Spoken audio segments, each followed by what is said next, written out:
Hi students, so we have reached our final chapter for this semester, which is chapter 9 in your syllabus. And for your information, chapter 9 is very long, so there will be including chapter 14, 15, 16 and also 17 in your textbook and also in your slides.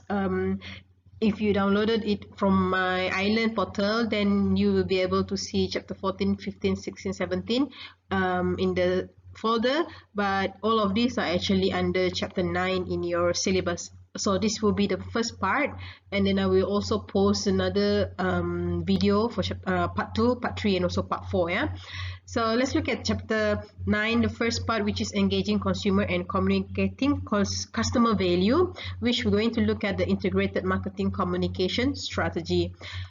Basically, in this particular chapter 9, we're going to learn on the fourth P of your marketing mix. So do you still remember all your marketing mixes? The first one is product, and then you have learned on the price. In last week you have learned on the place, all right, then you learn on the logistic kind of thing. And for this week we're going to go to the fourth P, which is the promotion.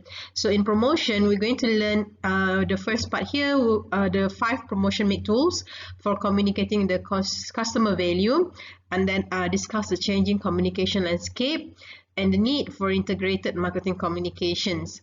And then the third one in this part is the outline on marketing communication process. Yeah, basically it's about the communication process. If you have taken some management or marketing paper in your diploma time, all right, or management paper, then you have learned on the communication process. So it's typically the same one, okay? And the last part of this first part of the chapter 9 is explaining the method for setting the communication budget and also factors that affect the design and of the promotion mix. So now your promotion mix, okay, let's look at it. The 5 promotion mix tools. Don't get confused with the marketing mix. Yeah, so remember your marketing mix, those are the 4 P's, right?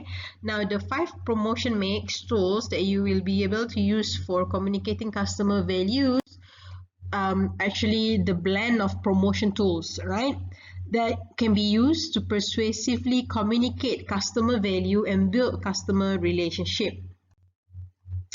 So the first one is advertising. Okay, the advertising, which is any paid form of non-personal presentation and also promotion of ideas, goods or services by an identified sponsor. Now you need to know advertising. This will be in just introduction for advertising. Yeah, later in the second part of this chapter we will go through in depth on advertising itself and also another mix. Okay, so you need to know advertising. It is done broadcast means to say it is to a wide range of audience, all right, and it can be done printed, online, or even mobile, on your mobile phone, all right, and also it can be done outdoor. So like those billboards that you have seen, okay, or the LED screens on along the roads, okay, the banner at the roundabout and so on, those are actually outdoor lah, okay. The second promotion mix is sales promotion itself. Sales promotion is a short-term incentive to encourage the purchase of of the product or the services. It includes like when you have the discounts, you know, coupons, any point of displays, and also some demonstrations. So these are actually examples of sales promotion. So bear in mind, sales promotion is a short-term incentive. So when they do discount, they don't do the whole year kind of discount. They will normally give you a limited time, so that's why it is actually short term. Like when you receive a coupon, for example, you can only use coupon for a specified short term period. Okay, for example, it is valid until 30th June 2020. So you receive it today, so you need to use it before the 30th of June. So and sale or discount, for example, they say a weekend specials, for example. So it is only happen during that weekend. Okay, so that is why it is actually a short-term incentive, so that when people see it is actually short-term, okay, people will feel that, oh, okay, I have to buy now. All right, so that is actually the number one objective of sales promotion. The third promotional mix is personal selling. Okay, personal selling is a personal interaction by the firm's sales force, or typically these are called the sales girl or the salesman, right, for the purpose of engaging customers, making sales, and also building customer relationships. Have you ever been approached by any salesman or sales girl before? So when you've been approached by them, these are actually what they are doing, which is personal selling. They are trying to sell personally to you. So that's why they call it personal selling, because there's a personal interaction there. The fourth promotional mix is public relations. Okay, public relation involves building good relationship with the company's various publics. Okay, this is not just the customers. Okay, it includes other publics like the government itself, the community, okay, the investors, the media, and so on. Okay, so the public relation is not just for the customers. Okay, unlike the advertising, sales promotion, and also personal selling just now, these are done directly for customers. But public relation, not just to the customer, but rather it is done to obtain favorable publicity, to build up a good corporate image, and also handling or heading off unfavorable rumors, stories, and also events. Lastly, the fifth promotional mix is direct and digital marketing, which involves engaging directly with carefully targeted individual customers or consumers, and also customer communities to both obtain an immediate response and as well as building long-lasting or building a lasting customer relationship. Okay, basically when you talk about direct and digital marketing, this is done online lah. Okay. Now let's move on to the second learning objective for this part, which is discussing the changing communication landscape and the need for integrated marketing communication. So this integrated marketing communication, I will use the word IMC later on, okay? So that is the abbreviation for integrated marketing communication, IMC. Now, okay, remember your IMC, okay, integrated marketing communications. So there is a need for us to do this new marketing communication model because consumers are keep on changing their preferences, okay, and perhaps today you like something, but then tomorrow somehow or other you don't like that thing anymore, okay. So these are always changing, and it is changing rapidly, okay, and also the marketing strategies are also changing because of what we have learned, that consumers are changing. Therefore, the marketing strategies also need to change according to the changes that customers are making. And also, there is an advances of digital technology. Last time, you do not know there is such a coupon codes, all right, that you can use to purchase things online. So, because of this advancement of the digital technology, it is so easy for the customers to actually make use of the promotions, okay, on their phones, and these are the reason why there is a need for this new marketing communication model.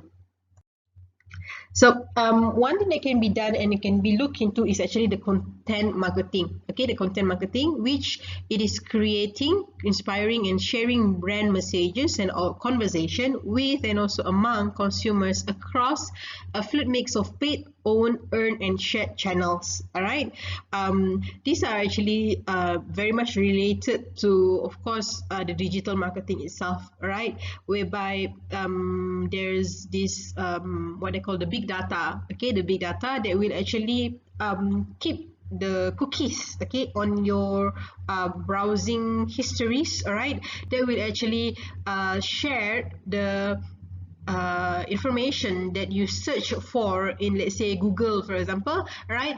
And then you will actually be able to know more about that particular product that you have searched for, and other companies, all right, may be able to cater their products to meet your search and also your requirements. So there's why there is a need for this IMC just now, which involve carefully integrating and coordinating the company's many communications channels to deliver a clear, consistent, and compelling messages, right, about organization and also their products. Now, a consistent, clear, and compelling company and brand messages can be used by these 5 mix just now, yeah, which you actually integrate all of this together so that customer will be able to remember when they watch that advertisement. For example, oh, this is what I have saw in YouTube or what I have watched in the television, okay, the sales promotion that you are getting, okay, and you are also getting some, let's say, email about that particular promotion, right? You heard it on the news, okay, and then when you go to that particular shop, then the personal selling process take place where the salesman or the salesperson will approach you or will explain to you like what you have watched in the advertisement, what you have seen on the coupons or the discounts voucher that you get, and also according to the email that they have sent to you. Okay. Now, let's look at the outline of the communication process and also steps in developing effective marketing communication. So this is actually an element of communication process. Okay, it starts from the sender, where the sender will encode the message, okay, through some media, and then it can be those message will be decoded by the receiver. Then receiver will later on give a response, okay, which is in terms of feedbacks to the sender. And along the way, there will be noises. Noises here includes the distractions, okay, that happen during the communication process. So sender is the one that wanted to share the message. Encoding is actually putting the ideas into words, okay, or the message that wanted to be delivered into the not the message, the information that wanted to be shared by the sender just now in a way that the message can be understood by the receiver. Okay, so this is actually putting it into words, pictures, okay, infographic and so on. That is encoding, right? While you know, the message and then the media could be the channel of the message is being used. Like for example, if the message is using the YouTube media, okay, or the message is using the SMS or using the newspaper or a magazine, or the media can be a TV, right? So that is actually the media. And decoding is a process of translating the message by the receiver. Okay, the receiver is the one that will actually decode or translate the message that has been sent by the sender. Okay, and then the receiver later on will actually give a response. So the response is actually the feedback. Okay, where receiver will feel that okay, they understand the message, or if they feel that I don't understand the message, that will be the feedback that will be sent to the sender. And in this case, receiver now become the sender for the feedback or for the response that the receiver will be giving.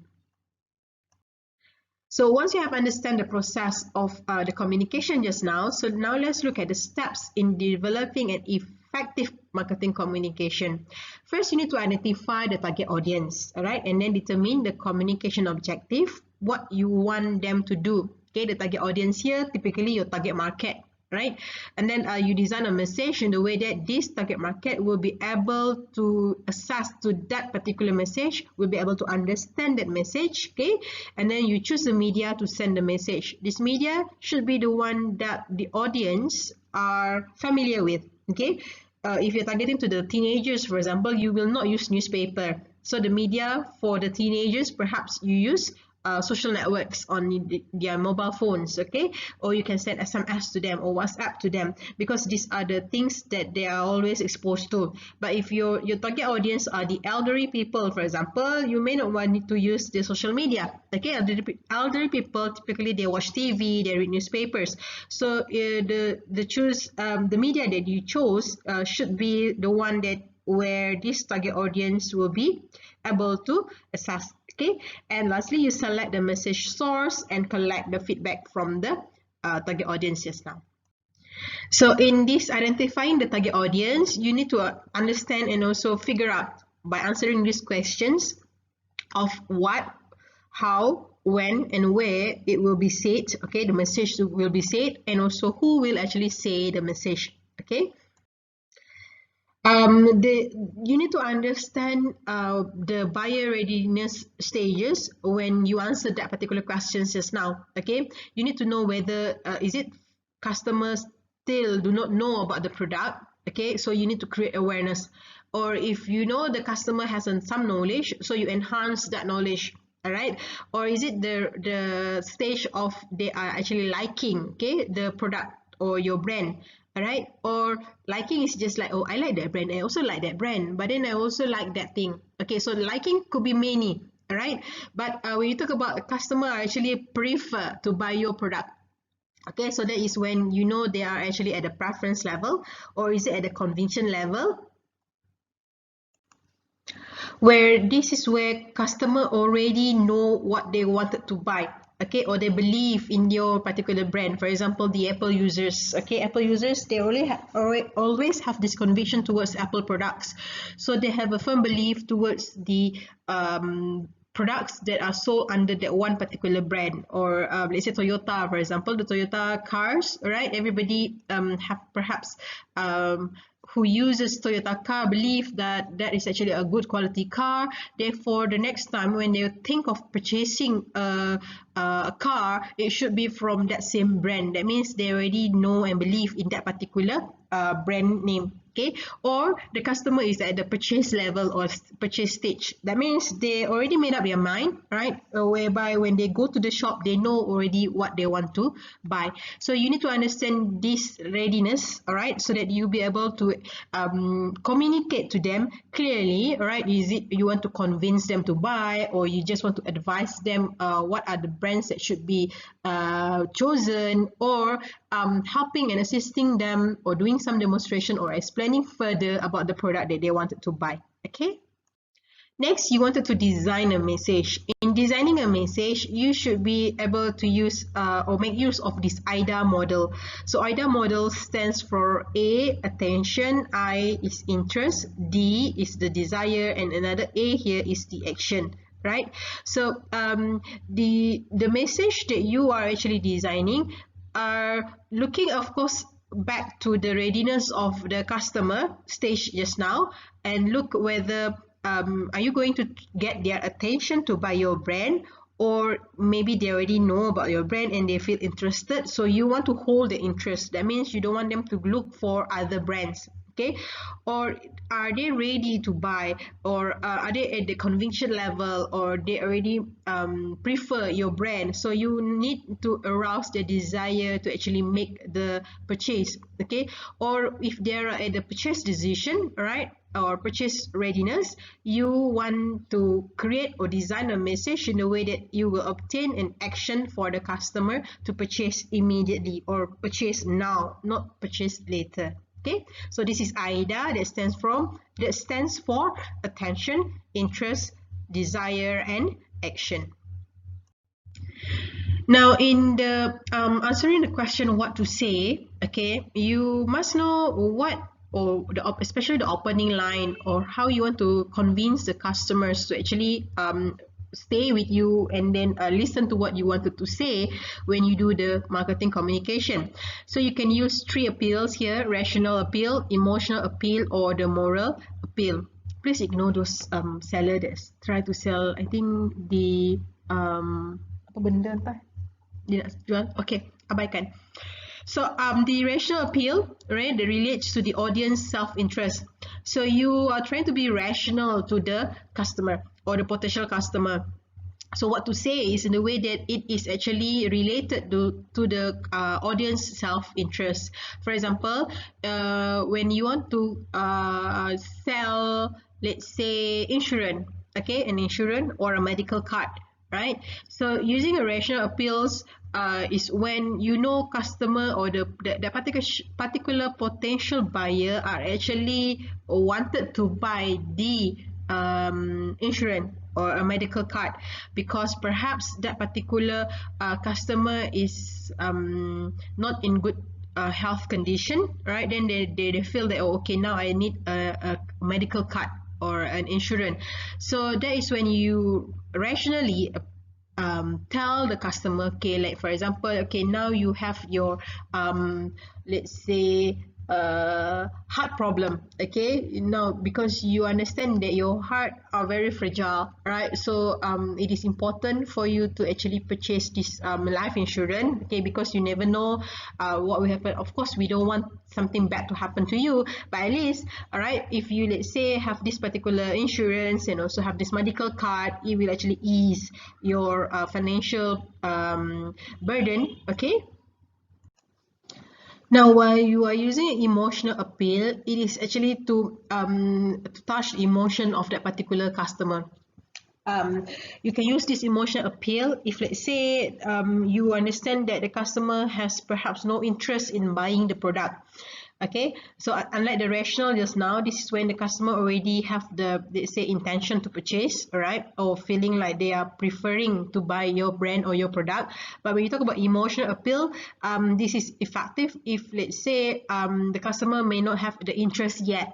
Okay, so you want to create the interest by touching some emotional part of the customer. For example, again, when you want to sell the insurance just now, so perhaps the customer said, no, I don't need the insurance and whatsoever. So you can touch, like, for example, by looking at perhaps creating a scenario whereby, let's say, let's say, you never know when you be sick. Okay, and then do you have enough savings or not? If you perhaps do not have enough savings, so let's say when you are sick, then you have to go for an immediate operations, and it will be very, very expensive, and you can't wait for the government hospital.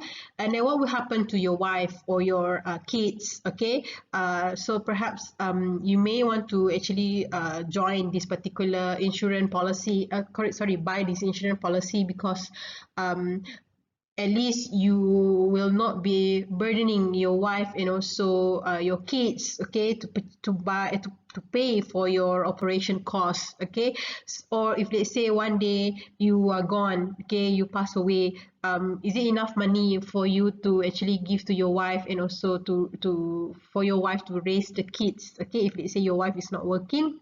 So then we actually touch some emotion part, whereby, some people will be very sensitive or very heartbreaking when it comes to their kids and also their wife or their husband. Okay, so that is the emotional appeal that you can actually use to see. All right, and the moral appeal, again, this is not to the, let's say, it can be done to those people that have the intention to buy, all right, or may not have the intention to buy yet. So the moral appeal is very, how to say, effective when asking people to purchase your brand instead of other people's brand. And by emphasizing that your organization or your brand is actually selling a good product quality, and at the same time having this perhaps corporate social responsibility, and also doing this societal marketing orientation. All right, so you tell your audience to buy what is actually right. For example, in choosing cars, okay, so let's say you wanted to sell your hybrid car or your electric car. Okay, so you can touch on the moral appeal in the way that if you use the electric car or the hybrid car, the carbon monoxide or carbon emission that we produce by the vehicle is actually greener compared to the car that uses 100% fuel or diesel fuel. Okay, so what is right thing to do, because our nature, our earth, we only have one earth to stay into, and then to make sure that our environment is actually clean for our own health. All right, so it is actually the right thing to buy an electric car because it doesn't pollute the environment. So that is the moral appeal that you can actually use to sell your product if it's actually related. Okay. Next, like when you say what to say, all right, you have to make sure that the message is structured and the format is how to say it. Okay, so the way how you say it, you can't actually use because when we talk, especially, all right, or when you do the advertisement, the theme that you will be using should be proper in a way that it actually can, how to say it, reach to the customer hearts, and at the same time the objective is also being fulfilled. Okay. Next, when you want to choose a communication channel and also the media, personal communication involves two or more people, okay, and you can do it face to face, by phone or email, okay, and also text or even chat over the internet.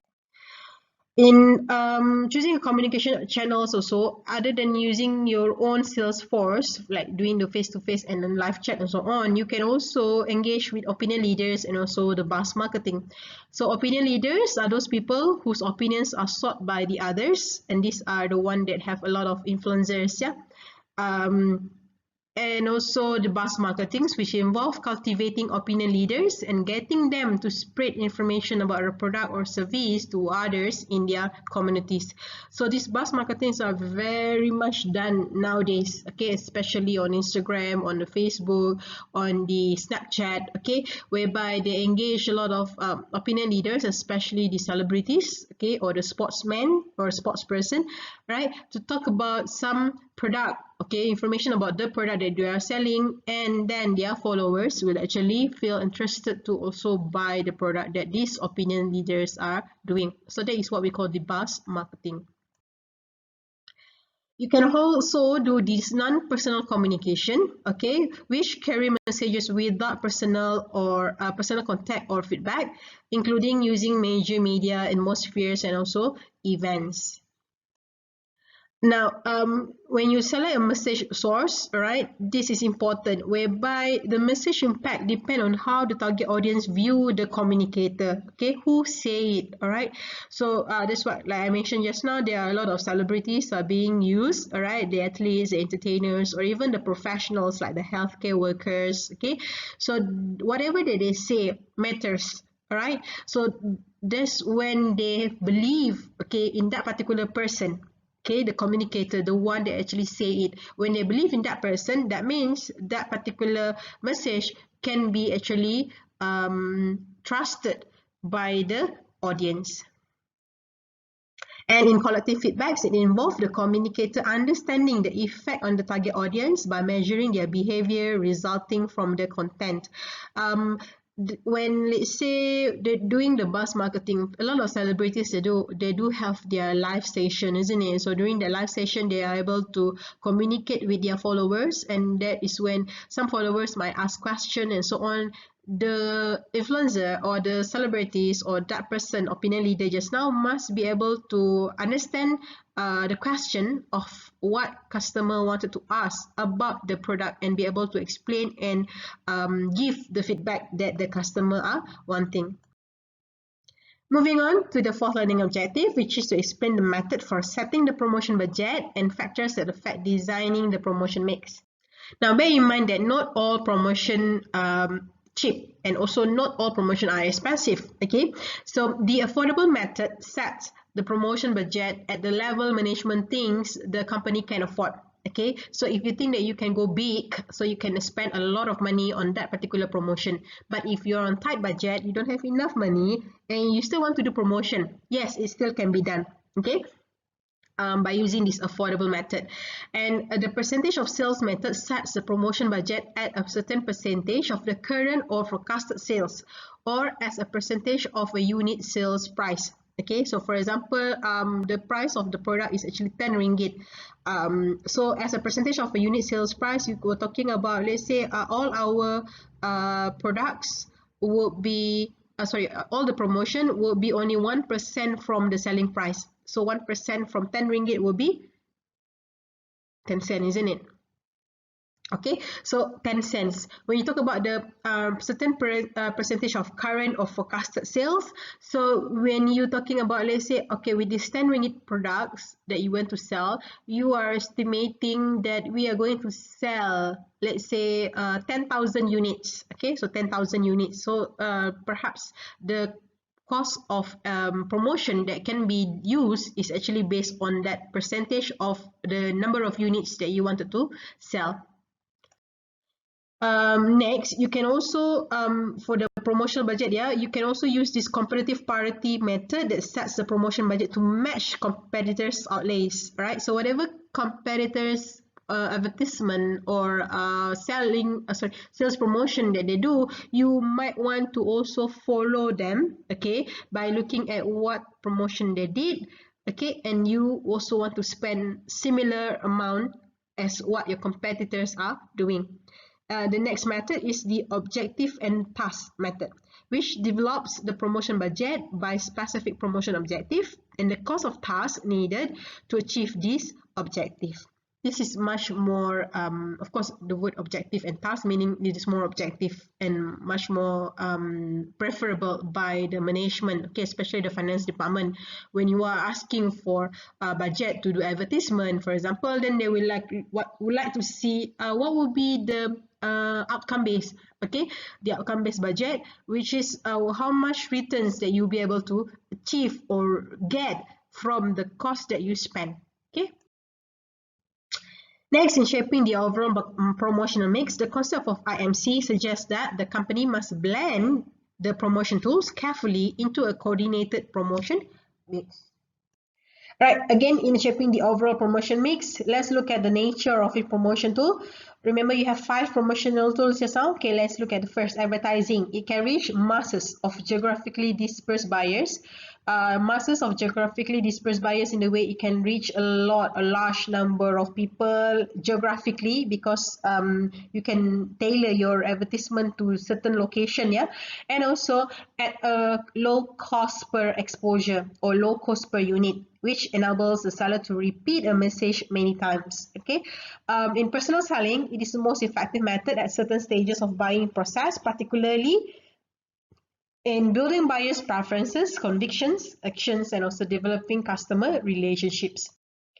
Third one, the sales promotion includes coupon, contests, send-off deals, and premiums that can attract consumer attention and offer strong incentive to purchase. Remember, sales promotion are done to make them buy now, okay?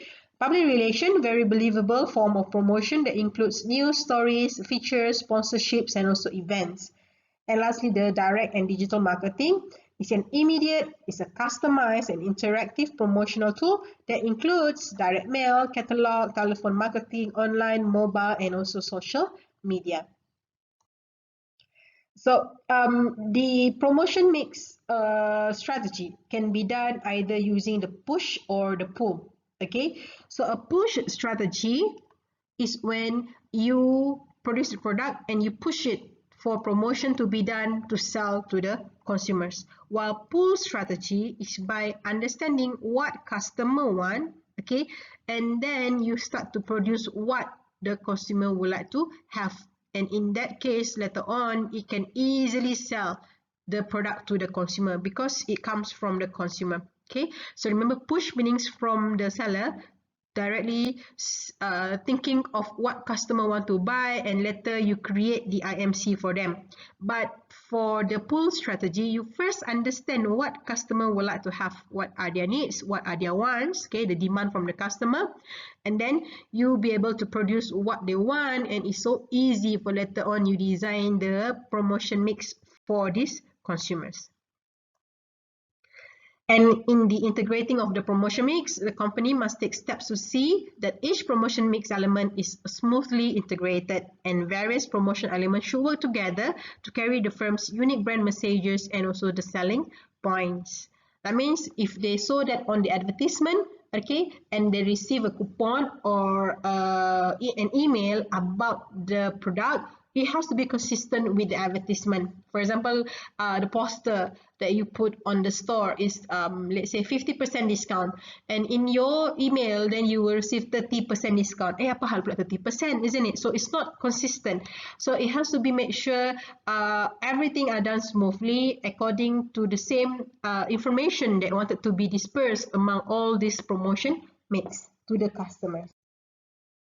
Right, so socially responsible marketing communication includes, okay, for advertising and also sales promotion, you communicate openly and honestly with consumers and retailers, so don't be deceiving, okay, avoid deceptive, okay, or false advertising or misleading advertising, avoid bait and switch advertising, and also conform to all the federal, states, and also local regulation. What I call this one just now? avoid bait and switch advertising is when, let's say, when you advertise on your front door, yeah, 1 ringgit for a cup of coffee, for example, okay, a cup of coffee today, 1 ringgit only. So you put it on your advertisement board in front of your store. So when customer feel like, okay, oh, it's only 1 ringgit a cup of coffee, so you go inside. So when you go inside, then if you are telling the customer that, oh, sorry, we have finished that coffee, but you can actually switch. Okay, the bed is that 1 ringgit coffee, and you can, but then it has finished. You say, oh, it's out of stock already, but you can buy this particular cup of coffee at 10 ringgit, which is similar to the 1 ringgit coffee. You see, that is bait and switch. That means you ask the customer to, you bait them for that 1 ringgit cup of coffee, but then you say it is out of stock, or it has finished, okay, or we don't offer that anymore. But then why you still put it on your advertisement board, isn't it? So that is actually a bait, right? And you ask them to switch to something that is higher, or higher prices or more expensive prices. And lastly, in personal selling, what you do is actually make sure you follow rules of fair competition. Do not offer bribes. Okay, do not attempt to obtain competitors' trade secrets, and also do not disparage in competitors or their products. That means you don't condemn them lah, or you don't tell the bad things about your competitors' product. All right. So that's it for the first part of chapter 9. Then we will continue later on with the second part of this chapter 9. I'm going to explain to you on the advertising and also sales promotion. All right. Thank you.